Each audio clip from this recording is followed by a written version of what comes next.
And live streaming. All right. Good morning, everyone. Hello and welcome to today's council meeting. Whether you are attending by Zoom or watching the live streaming on YouTube, we hope to be meeting in person today at KCTCS system offices in Versailles, but obviously, due to the COVID numbers and today with the snow. But I do want to thank them for being willing to host us, and hopefully we can reschedule and hold a meeting there in the fall. So thank you very much to KCTCS for willing to host us. Unfortunately, it just didn't work out. For now, we are back in the virtual meeting platform, and we will continue to push forward. So before we begin today's business, Heather, would you please call the roll? Yes, Dr. Mohammed Barber, Mr. Ronald Beal, Mr. Colby Burks. Here. Dr. Kelly Ellis. Present. Mr. Eric Ferris. Here. Miss Lori Harper. Here. Miss Karen Hoover. Here. Chair Lucas Spencer. Here. Mr. Richard Nelson. Here. Miss Vidya Ravichandran. Here. Mr. Madison Silbert. He'll be joining us later, I believe. Miss Elaine Walker. Here. Mr. Kevin Weaver. Here. Miss Carol Wright. And I think she's coming later as well. And Commissioner Jason Glass. Here. All right, you have a quorum. Have a great meeting. Excellent. Thank you very much, Heather. Next item on the agenda is the approval of the minutes. The minutes from our November 4th and 5th meetings are in onboard. Are there any objections to those as presented? Hearing no objections, they are approved as distributed. Next up is the report from the CPE President, Dr. Aaron Thompson. President Thompson, your written report is in the agenda materials, but is there anything you'd like to highlight at this time? Yes, sir. A few things. I'll make it fairly quick, actually, but there are a few things I definitely want to highlight. For those that don't know, we're in a General Assembly session and a budget session, just in case. And in a little while, I'll ask Dr. Praker to give us some updates on at least some of the bills that we may be interested in.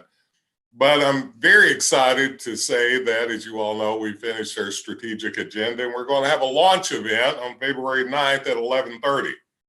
And this will be a virtual event, and both the strategic agenda will be presented to the public, as well as an update on higher education as a whole. So we hope you're going to be there. I'll be joined by Jason Glass, Alea Cannon, who's the NKU student body president, Ashley Watts, who's the president of the Kentucky Chamber, Bob Jackson, who's president of Murray State. They'll be there with us to kick it off, but our own chair, Luke Mentzer, is going to serve as MC. So Luke, we look forward to you doing a great job. As you well know, our motto is Higher Education Matters, and that hits on both the idea that that's what we do at CPE, we do the matters of higher ed, but also that it's talking about the value proposition. And we're absolutely excited about this, and Heather will provide you with a link. Another item I'm excited about is Kentucky's going to be the first one to do this. We want to make sure that every college student that graduates from one of our public institutions have a profile that they know that their education was of quality, as well as employers and others know. So to our quality agenda, we have Dr. Jana Weiss, who is the former provost at EKU and someone who I've known for decades, leading this effort to create a graduate profile whereby, things like general education and others will be filled with competencies that we know employers want, and that we can have an assurance of learning that's in place. So there will be an academy associated with this. And in this academy, we have every 4-year campus included in 4 of our KCTCS campuses. And we've given out like $25,000 grants to each one of these institutions to participate in this. And this is designed to truly get a way that students can know that they have the critical thinking abilities, the ability to communicate, those co-curricular options that they need. And one of the items I'm really excited about, that there's a capstone when you graduate, you should know clearly what that degree will do for you, what jobs are out there and so on. We have failed in the past to really do this at the level that every student would know. So we're excited about that. As you all know, that with some of the CARES dollars, the commissioner was kind enough to help us to attain, that we create a lot of summer bridge programming. You've heard a lot about whether or not students had learning loss after COVID. Well, they did, but also the social and emotional loss in addition to the academic loss. But we know that even before COVID, we had to do a better job in those transition areas. So we've created summer bridge programming for many of our campuses around the state. We gave them about $200,000 of grants to kind of create this. And for those who know the research around this, bridge program has been shown to actually close gaps very fast academically, but also allowing students who, and we have a low college going rate in the state, but allow students to understand that college is there for them in addition to that. We have our public and our private schools involved in this process. A quick legislative update. As I said, the biennial budget is here. And I think both the governor's budget, that I will give him a lot of credit for, really showed that higher education matters in this state. And it was a historic budget. But the House is also doing, may not be as historic as the governor's, but it's a heck of a budget that we feel good about that's coming into higher ed. And this allows us to think about maintaining affordability. It allows us to think about investing in new campus infrastructures. It allows us to think about new programming that's designed for the future and not just some of the programs we've had in the past. We sent this to you, but just a quick update. We have in the House budget that is passed, but we have to get it through the Senate. Our hope is they give us a little more. We never know. We hope. $50 million in each year for performance funding, maintenance of our pension subsidy, which really created a cut for our campuses, but having this in there really helps us to not have a cut there. We got KSU land grant funding at the levels that we asked for. Got $700 million for asset preservation, $350 million in each of the years, and so on. So there's a lot there to be happy with. Butts or brains are there this time. And we got a workforce development fund for KCTCS. I'm really excited about the CPE budget, where they've maintained the $20 million we'd asked for healthcare. And what we're doing there is really looking at the needs of the state to build a healthcare force. We will hopefully get grants from our campuses, if this makes it through the Senate, that would allow us to see how private employers, healthcare agencies, and them could really go to really increase the likelihood of us supplying this chain that we so desperately need in this state. So we're really happy to see this. And I tell you what, there's several more things to talk about, Chair, but I'm going to let Dr. Praker come in and tell you a few more things about what's going on in the General Assembly this year around bills, and then I'll come back and take any questions that you may have. Sounds good. Sounds good. Good morning, everyone. And Heather, if you'll put up the PowerPoint for me, that might be the best way. I know Lee's been sending you the weekly update, so it's got a bunch of bills. You can certainly imagine that since the session has started, it's been fast and furious, as you can see by all of those bills that you've been receiving. But today I thought I'd just kind of highlight the ones that have gained traction or that we're watching specifically. So Heather, if you'll hit the next slide. So as you know, state lawmakers came in and convened the General Assembly on January 4th. The day that we still plan to adjourn is April 14th. There was a little bit of changes along the way, but still provides that we finish out on the 14th for finishing up session. Heather, if you'll go ahead and we'll start getting into the bills. The first one we'll talk about is HB 85. That one's been kind of in the works for a couple years now. It relates to dual credit scholarships, and it has been moving, as I said. Does a couple things that would be really of benefit, has the potential to increase opportunities for students, which we obviously support, especially when in terms of accessing early post-secondary opportunities, but also for our campuses to generate more revenue with increasing the dual credit tuition rate. It also expands, as I mentioned, kind of the availability of courses to also freshmen and sophomore, which is something we've not seen, and then increases the amount for classes taken in our career and technical education pathways. HB 126, Chair, I think this one might be of interest to you. This is related to high school graduation requirements, specifically a mandate for completion of the Fafsa. And it's tied to a graduation requirement. There are some opt-out provisions, hardship and otherwise, so that students, if they're not able to, for whatever reason, are not able to complete the FAFSA, that there is an opt-out, as it is tied to graduation, as I mentioned. We're very interested in this bill, as you can imagine. Again, anything that increases opportunities and promotes awareness of post-secondary opportunities, we support. We already, Lee and I, have been having conversations with lots of people around really making this meaningful, right? We don't want it to be a check the box, students have completed the FAFSA, but really making sure that we have a robust financial literacy program to go along with this. All right. HB 130, this one's a little more tricky. It hasn't moved yet, but it is of concern to our campuses, so we've been watching. It kind of puts a provision and helps with free speech on campus, but we know that we already have First Amendment protections on our campuses. So there are some kind of, as I said, sticky points around gatherings on campuses, and so we're going to continue to watch this one. HB 219 has gained quite a bit of traction. It establishes a Kentucky Cancer Program jointly administered by UK and U of L.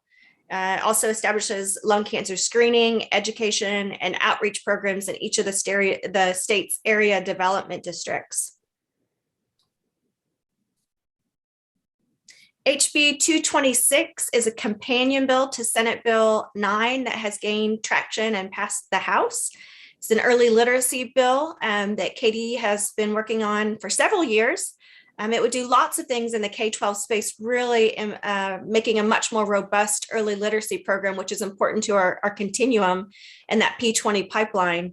But within higher ed, it really kind of bolsters and strengthens our early childhood, elementary, early literacy kind of instruction. So the instruction for our teachers before they get out into the field.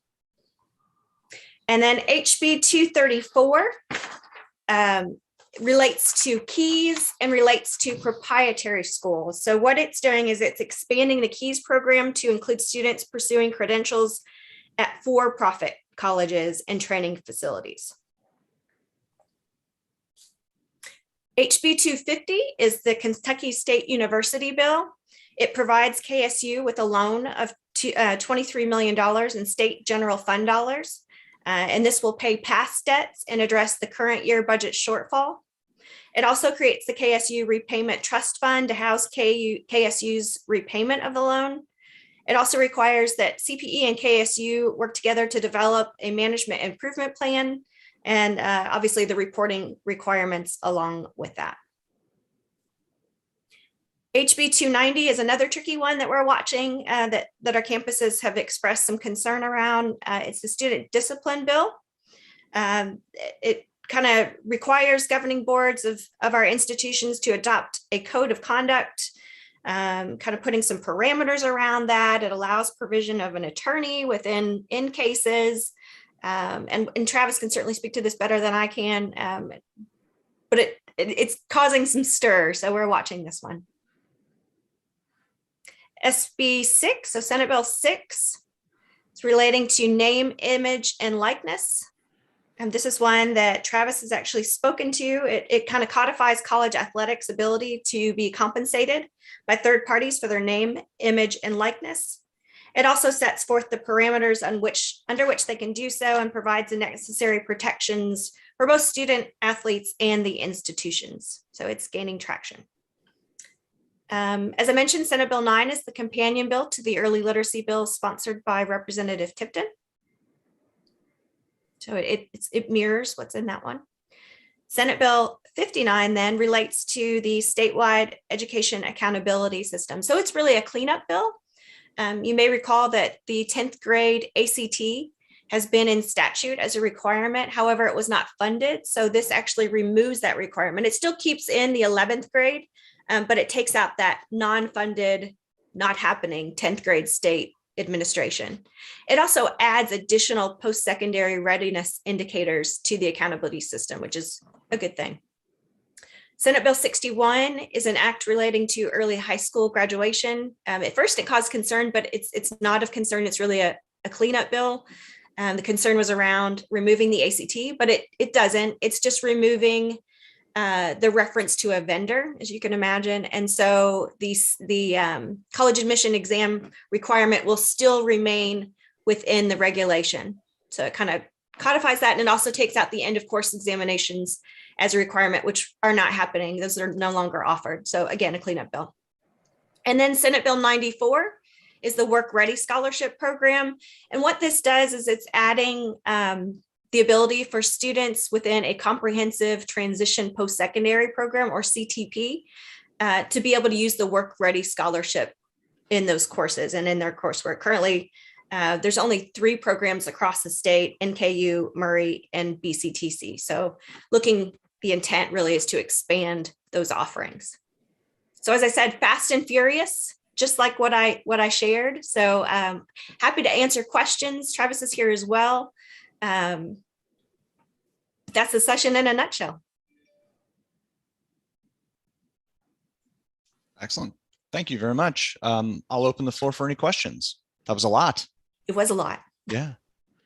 And we didn't even tell you all the things that are going on. As you can imagine, there's a whole lot of work happening in many areas. A lot of time on Capitol Hill, I tell people, but we're also invited. We're doing a lot of speaking around the state and even some around the nation. This afternoon, I'm giving a talk with the governing board of AGB. I mean, those things are happening almost every day or every other day. So our staff is staying busy, Mr. Chair and Council. So happy to take any questions that you may have. Has there been any movement on the pre-filed legislation that was focused on anti-critical race theory? So great question. Not yet. There are several bills in the House, but what we're hearing is those bills may not advance. There's also rumors that there'll be another bill dropped in the House, but we're not sure what that will entail. And then even more rumors that one will come out of the Senate, but sorry, Dr. Glass, that it might be just limited to K-12. So we won't join you in that adventure. You all know that there's a whole lot of reasons why, you know, Dr. Glass will make his point with K-12, a whole lot of reasons why it's very problematic for higher ed. Yeah. I mean, as a sociologist who taught critical race theory and who also taught structural functionalism and a variety of theories which are probably not anything I taught as a fact. Yeah. If you tell a sociologist, well, you can't do that anymore, then what you've done is you cut into accreditation processes fairly heavy. So there's a whole lot of reasons why it's, you know, the state mandates curriculum for K-12. It doesn't for higher ed. So that's the biggest reason. Everybody knows that I've been working hard against this for higher ed.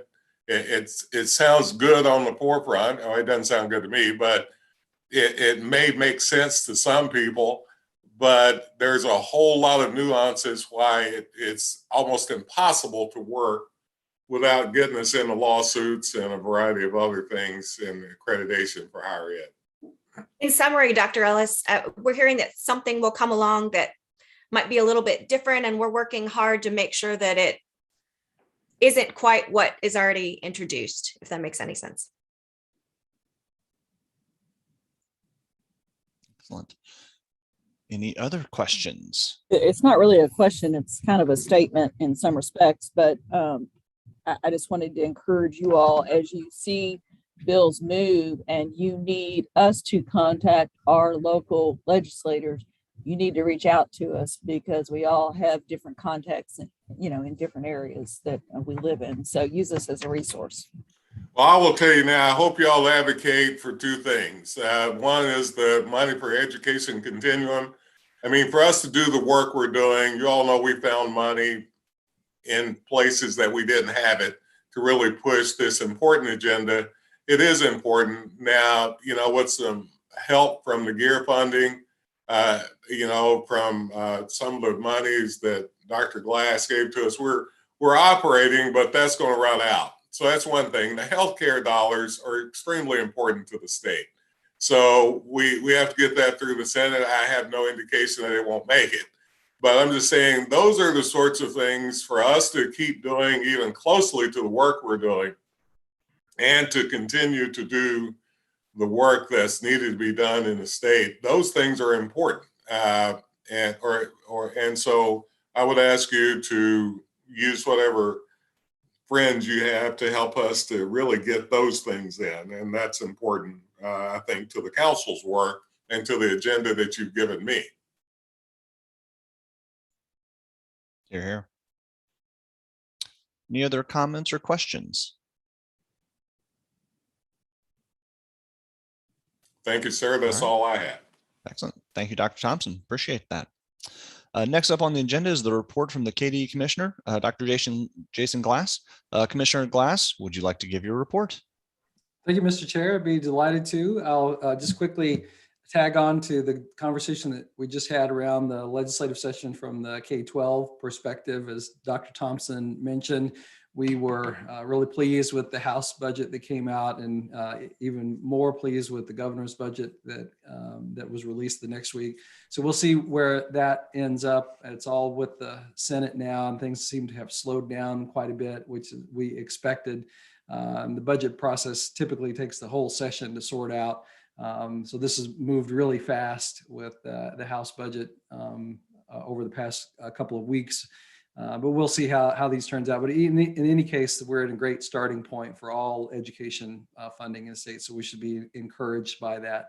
And we're grateful and appreciative for the investments in education that seem to be coming forward.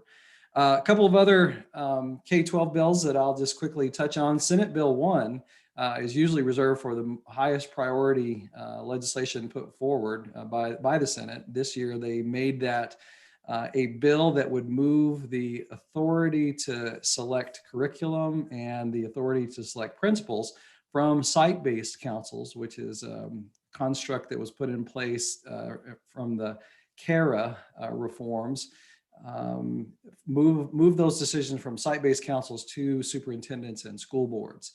So this has been a long-standing tug of war between parents and teachers who make up site-based councils and have been making the decisions around principal selection and curricular decisions at the building level with superintendents and school boards who have been really since CARA fighting and pushing to pull that back, those decisions back to a more central level. It's more typical that superintendents and school boards make those kinds of determinations. So Kentucky's an unusual state in that decisions devolve to a school-based or site-based council. Of course, the interests on all sides of this have come out and are working to advocate for their position. If you're a parent group or a teacher group, you want it to remain with the site-based council. Groups that advocate on behalf of superintendents and school boards want it to be moved to there. So we'll see how this ends up turning out. KDE is taking a radically moderate position on this and said, can we find some way to find a balance between all of these positions because all of these voices are important. So we'll see how this turns out. I also will mention there's an effort to add additional literacy supports in the state. Right now we have a literacy program called Read to Achieve that was at least on paper intended to be a comprehensive sort of omnibus literacy effort for early literacy effort for the entire state. In practice, those funds are being used for reading intervention teachers, which is a position that you would use once a student really gets to a point that they're having some serious struggles with reading and you need some specialized support and intervention. So our critique on that model from KDE's standpoint is that you're not doing anything proactive. And to make an analogy, you're standing downriver pulling out people who are already drowning. And instead of going upriver and finding out why people are falling in. So what we have suggested, and we are supportive of Senator West and Representative Tipton's bill, which would add a program called Read to Succeed, which would work alongside the existing Read to Achieve bill to get upstream, to add quality resources and supports, trainings, and those tier 1 and tier 2 supports for all students that get to all students, and leave the system that we have in place that largely, again, has been used to fund those tier 3 reading interventionists in place. So we're supportive of that effort. I think we've already talked about some of the sort of cultural bills. I've been pleased that the legislature has held off on moving on any of those. We need to be focused on teaching and learning and quality educational experiences for our kids and try to keep culture wars out of educational conversations to the extent that we can. So I've been pleased with that. Enough said on that right now. I just prefer not to give that conversation any more fuel than it already has. And so we're pleased with how things are going in the legislative session so far. But like Dr. Thompson and Dr. Fraker, we'll keep engaged on that and paying attention to it from the K-12 perspective as things move along. Also has been mentioned the work of the Commonwealth Education Continuum. The state board is excited about meeting with the CPE to stand together around the recommendations that have come forth from the Commonwealth Continuum. So we look forward to that. The state board looks forward to that and us working together on that. The last thing that I'll update you on is just the work of a report that we issued in November called United We Learn. It was put out at the Education Summit that we had in Louisville on November 1st and 2nd. Was really proud of that event. But this really forms the basis going forward of longer range vision and goals for the education system in Kentucky. And it asks us to lift our eyes above the current COVID crisis that we continue to manage our way through, to even look beyond this legislative session and start to think long-term about goals and aspirations that we have as Kentuckians for our schools. The vision that's in the United We Learn effort was written by Kentuckians based on the voices of Kentuckians. So we held extensive listening tours and interviews and compiled reams of qualitative data to hear stories of Kentuckians about what things were working in our education system and what aspirations or dreams Kentuckians had. So it wasn't something that I put forward, nor something that the governor put forward or the legislature or any political party. Not even Dr. Thompson, with all his power and wisdom, brought this forward and said, this is what you should do. It really was built upon the voices of Kentuckians and what they told us. So to summarize what's in United We Learn, there are three big concepts, I would say.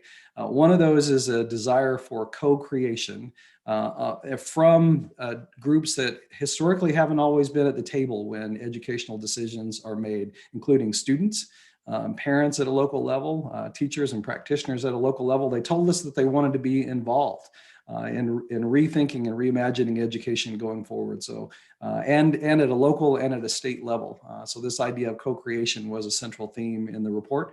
A second major idea was one around innovation and the need to sort of break free from some practices that we've had in place that Kentuckians felt like were holding us back from making the kinds of educational changes that we needed. One of those concepts was around assessment and accountability. There was touched on several times that the existing standardized assessment and accountability system is only measuring a very narrow sliver of what students need to be successful, especially in the automated, globally interconnected, lightning fast economy that we have right now. English language arts and mathematics knowledge is measured on a standardized test. No one's arguing that it's not important, but I think what you can see in this report is that there's a strong argument that it's not enough. And that the skills that are necessary to be successful as a citizen and as a human being and as a worker have vastly outpaced just what we can measure on a standardized test. So there's a real push in terms of innovation for us to rethink assessment and accountability and get at some of these deeper skills that students need to be successful going forward. The last big idea that emerged from the report is a focus on deepening and creating meaningful student learning experiences. Again, going beyond just content acquisition into opportunities for students to interact and explore different careers, things that touch on art, music, and humanities. Opportunities for deeper learning that get us to being an entrepreneur, being a creator, being able to collaborate and work as a team with others, these kinds of skills. The student experience really needs to profoundly change going forward. So those are the three big ideas that are in United We Learn. Just to recap, it's around co-creation, it's around innovation, and it's around changing the student experience. So I think those are really exciting things for us to work on. Wrapped around all that is an emphasis on equity. The committee that put together the report really emphasized equity, and their definition of it is honoring the contributions and stories and past of all people in Kentucky and all families in Kentucky, and that we value and think all of those are important.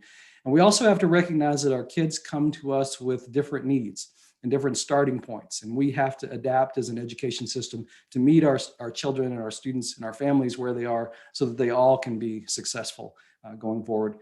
With that, Mr. Chair, I'll turn things back to you. That concludes my report. I'm happy to take any questions that anyone has. Thank you very much for that report, Commissioner Glass. Does anybody have any questions or comments? Lori, I saw you unmuted. Oh, I was just waiting because I'm up next. Oh, Sorry. okay. No worries. Any questions or comments for Commissioner Glass? Commissioner Glass, this is Vidya Ramachandran. I'm sorry I'm not on video this morning. Thank you for that report. This came up in the previous report as well about standardized testing. I know you've seen the report this week about the future direction that the SAT is taking, one in going all digital, and the position that a lot of the post-secondary institutions are taking in terms of making testing optional or potentially even doing away with it as the criteria for college admission going forward. So as you formulate some of these policies and plans, I'm sure you have your eye on, what is coming down the road within the next 2 to 5 years as it relates to testing. If you could share any early thoughts on that, that would be very welcome. Thank you so much. Thank you. And well, of course, under Dr. Thompson's leadership, Kentucky's move forward with the test optional movement. I am supportive of that. I think that these college entrance exams, ACT, SAT, certainly they measure some skills that are important, but going back to what I talked about earlier, it's really a narrow set of competencies or content knowledge. And what we know that it takes to be successful in college and be successful in life is far broader than that.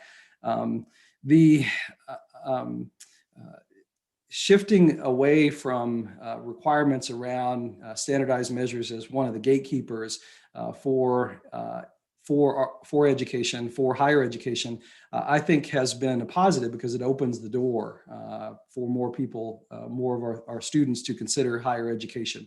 And I think we've got to look at what is the value that we're getting from those assessments beyond what we already know or what we can gather in different ways. And are we excluding students that potentially could be very successful in higher education, could pursue very successful careers and lives because of the experiences they have in higher education? We base some of those decisions on these standardized measures that don't always get at, don't always lift up and don't have strong predictive value above what we already know. If we just look at something like GPA or their experiences coming through high school.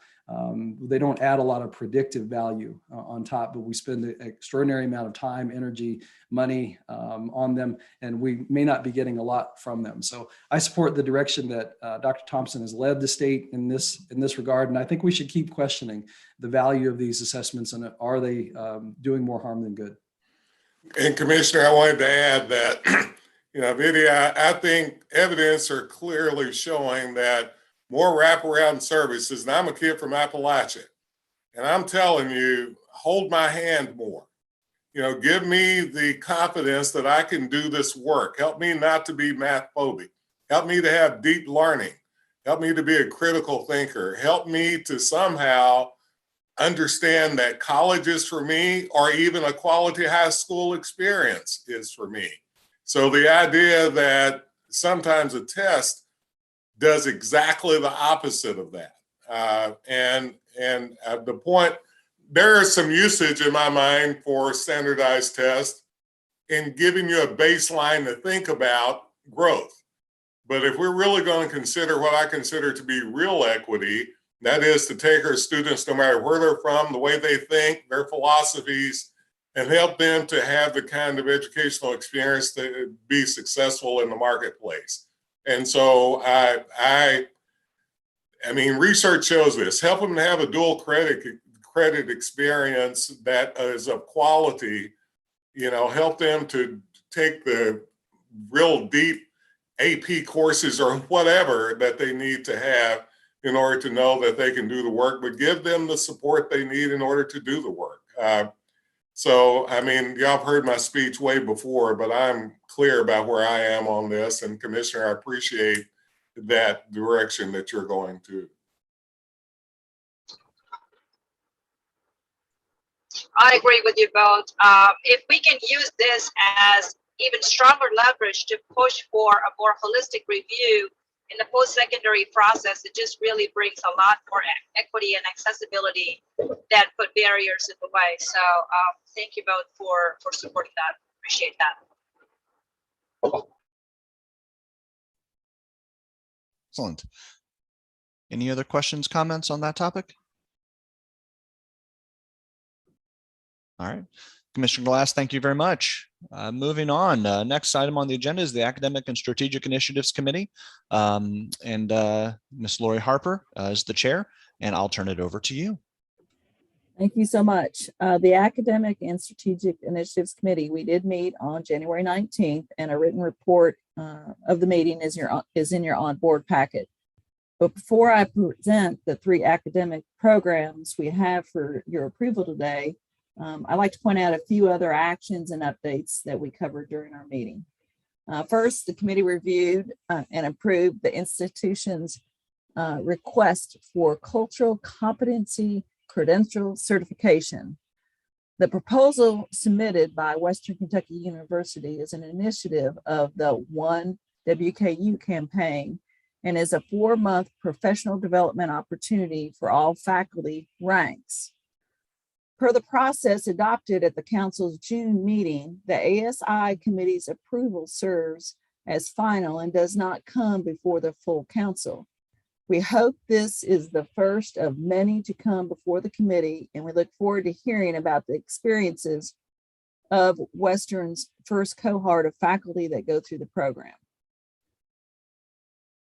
Next, the committee received an update on the development work of the state web portal to help students transition to college.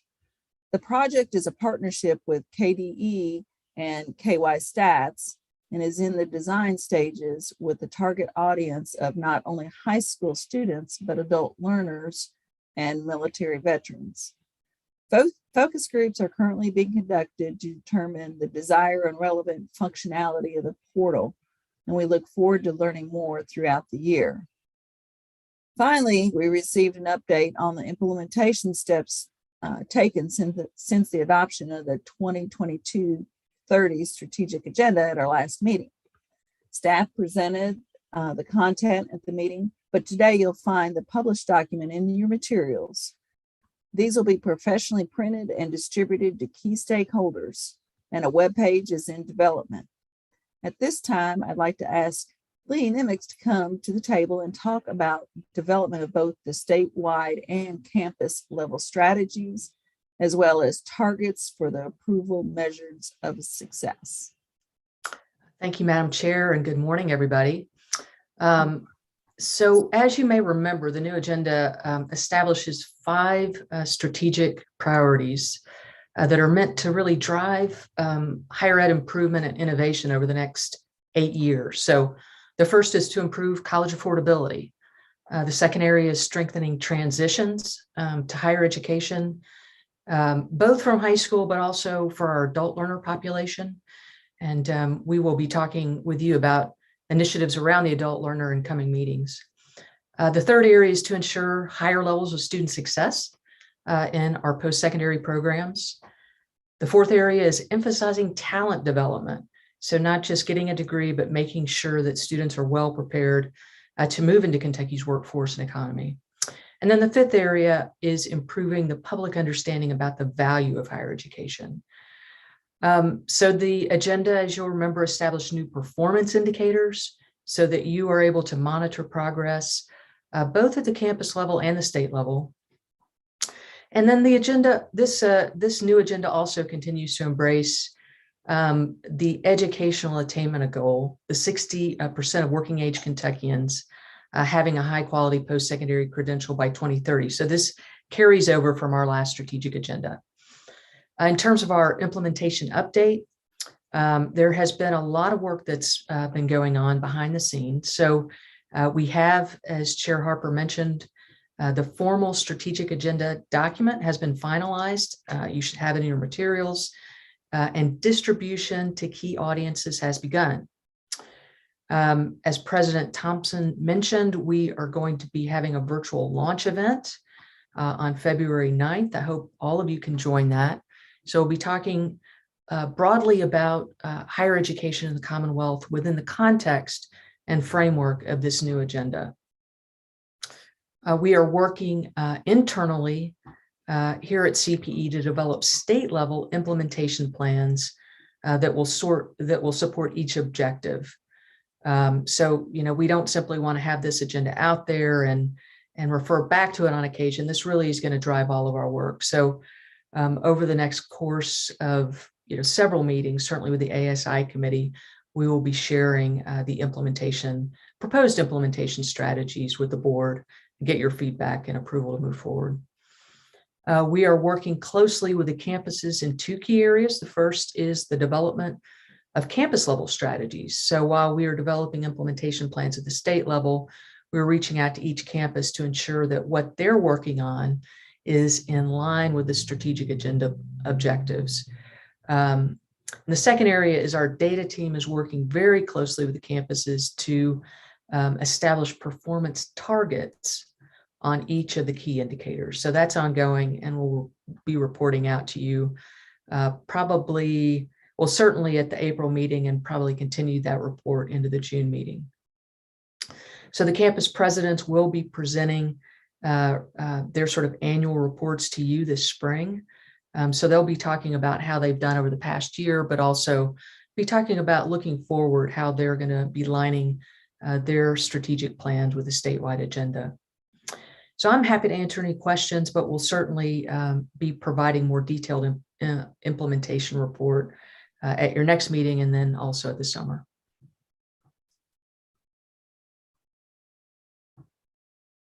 Any questions? Madam Chair, can I make a statement on one of your items? Okay. The cultural competence certificate, I want to give credit to Dawn Offit and her crew and all the campuses. Every campus was involved in some level in creating the criteria. The only state in the nation to do this. And let me give you an example of Western's, what this is. This is truly a deep faculty development. Other than Dr. Ellis, probably, and I doubt if this took place with her. When we got our PhDs, people automatically assumed that we knew how to teach. They automatically assumed we knew what we were doing. And that is a terrible assumption, by the way.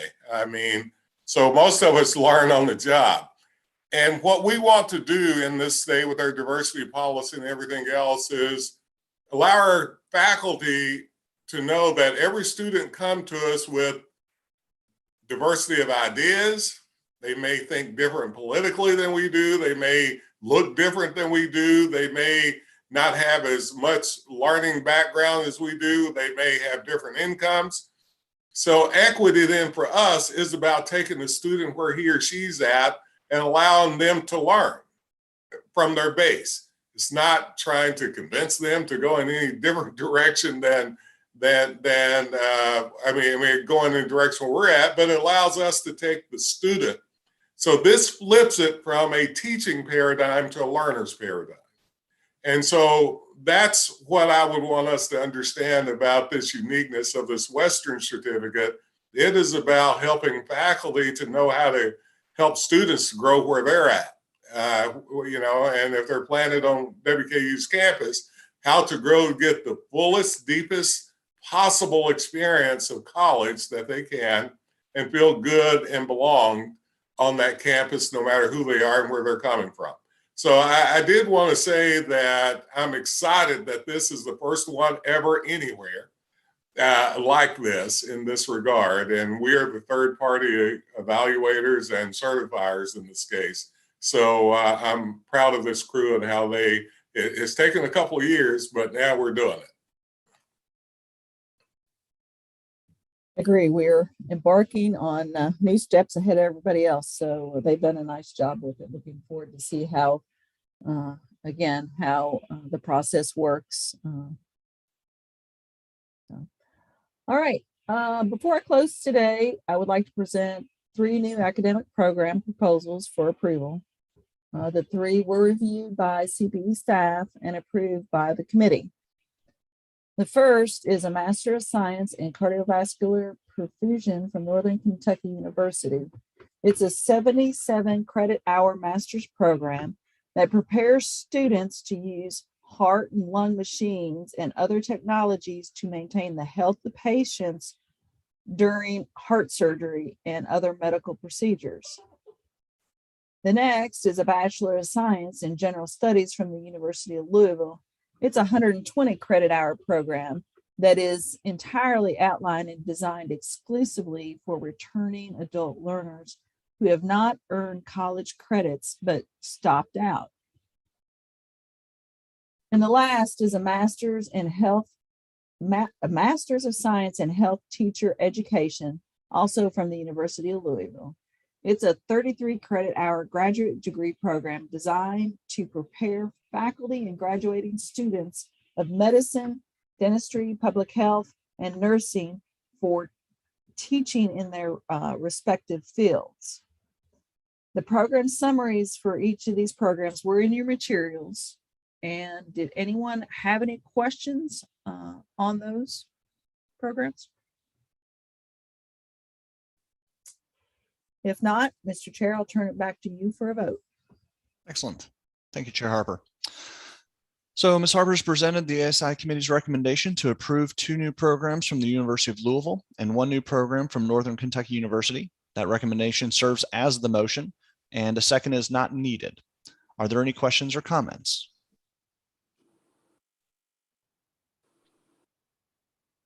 Just giving everybody an extra chance to get off mute if they have questions. Okay, hearing no questions or comments, I'll go ahead and take a vote. All in favor of the motion on the table, say aye. Aye. Aye. Opposed, like sign.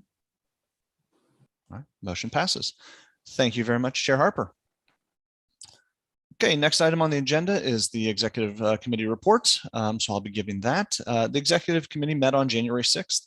First on the agenda was a review of the fiscal year 2021 audit results, and I'm pleased to report that CPE has received yet another clean audit with no findings. Well done. Good to hear. A copy of those reports are included in Onboard if you wish to look them over.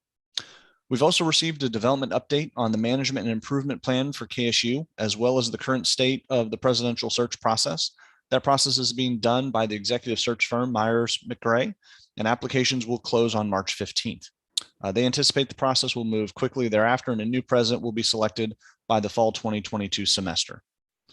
Last, we discussed a proposed timeline for President Thompson's annual evaluation. We anticipate finalizing the survey materials next month, with the survey releasing the first part of March. In April, we reviewed the results as well as his self-evaluation, and then the committee will move forward with the results and any actions to the council in June. If you have any specific questions or measurements you'd like to see included in the materials, please let me know, and I'll pass those on to the committee for consideration. Before I move on, are there any questions?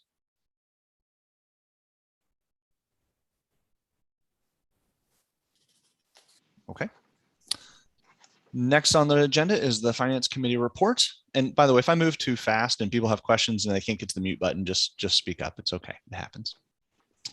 Next item is the Finance Committee reports. The Finance Committee met on January 19th and received a comprehensive look at the budget proposals submitted by both the governor and the House on how those compared with the budget recommendations we approved in November.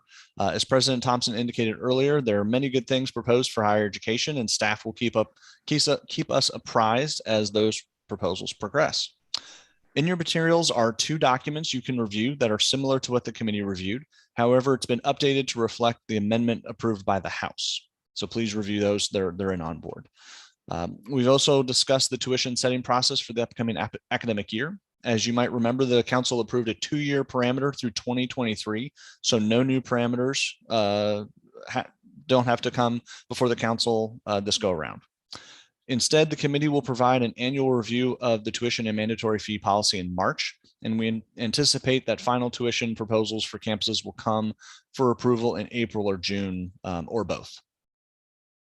Okay. Any questions from the Finance Committee report? Not a whole lot, but any questions there? Just one quick point. I just wanted to put it on the record that we discussed at the Finance Committee, and then early next week, I'm going to reach out to Dr. Thompson and CP staff to propose a change to the implementation procedures for the special fee exception for this year, specifically in regard to a minimum requirement for student participation for the implementation of that fee. I know that Dr. Thompson will work with me to fill me in on anything I would need. And I know he always has the best interests of students at heart. So I just think this is something that should be addressed. And I know that himself and CP staff will do all they can to address that factor. I just wanted to let everyone be aware of that. Excellent. Thank you, Mr. Burks. Any other thoughts, questions, or comments?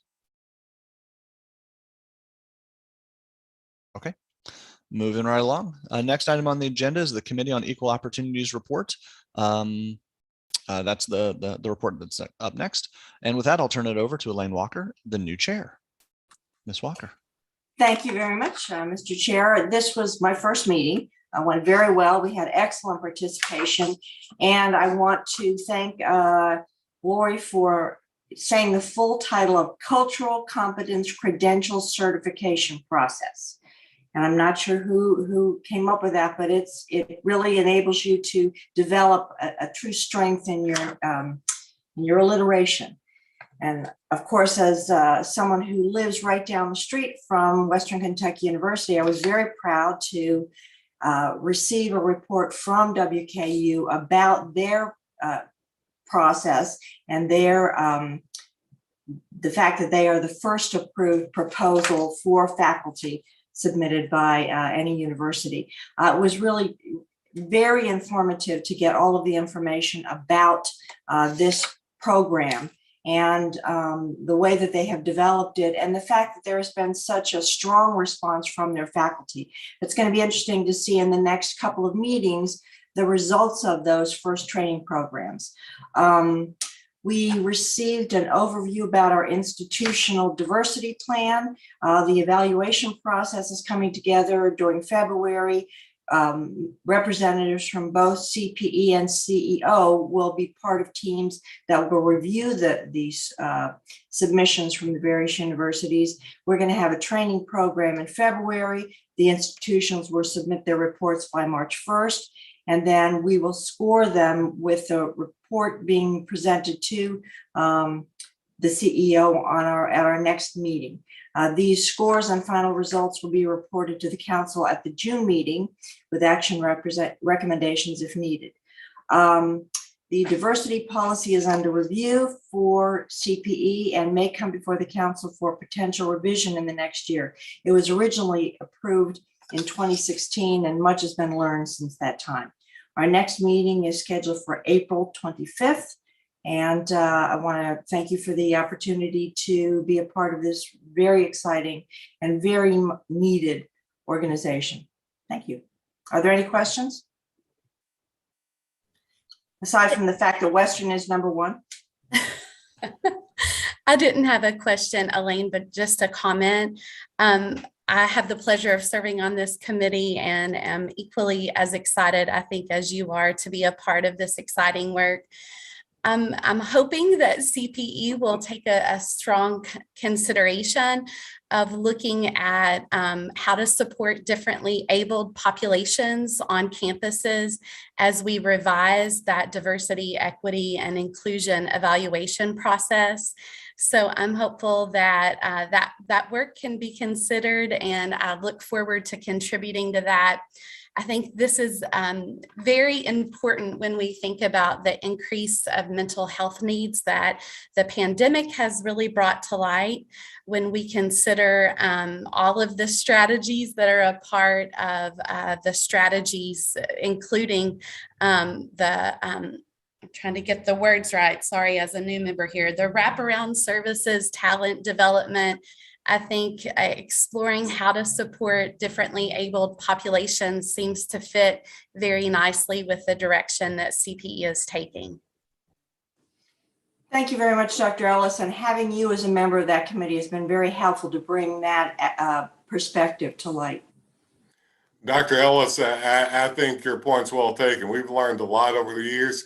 I tell people this is a huge elephant. We had to start eating it somewhere, and we started, and I'm just overwhelmed at the success that we've had over the years. And if we had to give a summative evaluation from someone, Travis and I started developing this a long time ago, but I'm just overwhelmed at the success that we've had in so many ways. Look at the gap closing. I'll just point out how Kentucky is really leading the nation. That we went, folks, I won't even tell you where we were at to where we're at now. So much of this, along with things like performance funding, has worked.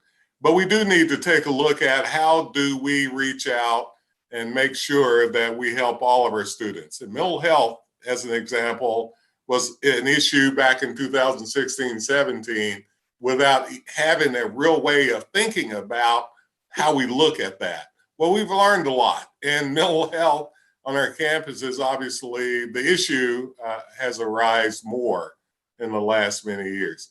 The thing that I would challenge Dr. Ellis to do is, not let Western beat you in another item. Come on, get one of these certifications from my alma mater on there. That's my report, Mr. Chair. Thank you very much. Any other thoughts or questions? Okay, moving on. Next item on the agenda is the Nominating Committee report. So our final report for the day is from the Nominating Committee. Lori, I'll turn it back over to you.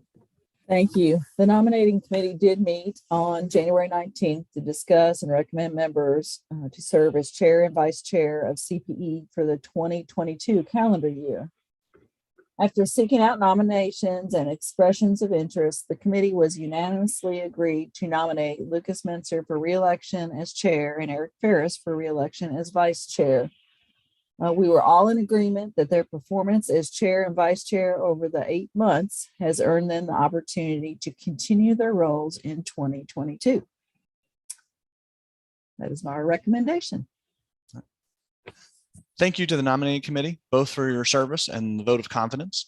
The committee's recommendation serves as a motion and a second is not needed. Are there any questions or comments? I just want to echo your word of thanks, Luke. I assume I was able to get through this part of the year without saying anything wrong was the was the best I could say, but it's been a real pleasure, and you know, a lot of pressure being a heartbeat away, you know, from the chair, of course, but happy to have that responsibility. Thank you. You're welcome. Any other questions or comments? Okay, with that, we'll put it to a vote. All in favor of the motion as presented, say aye. Aye. Aye. Aye. All opposed, like sign. All right. I'll take a moment. Thank you all for your confidence in our leadership. Eric and I do see this as a pleasure and a privilege to serve as your chair and your vice chair. We also thoroughly enjoy it.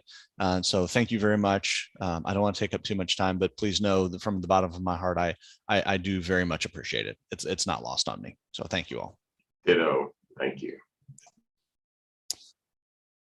Okay, moving on from that, next item up is the campus good news reports. Let me move on to the last item before we close out.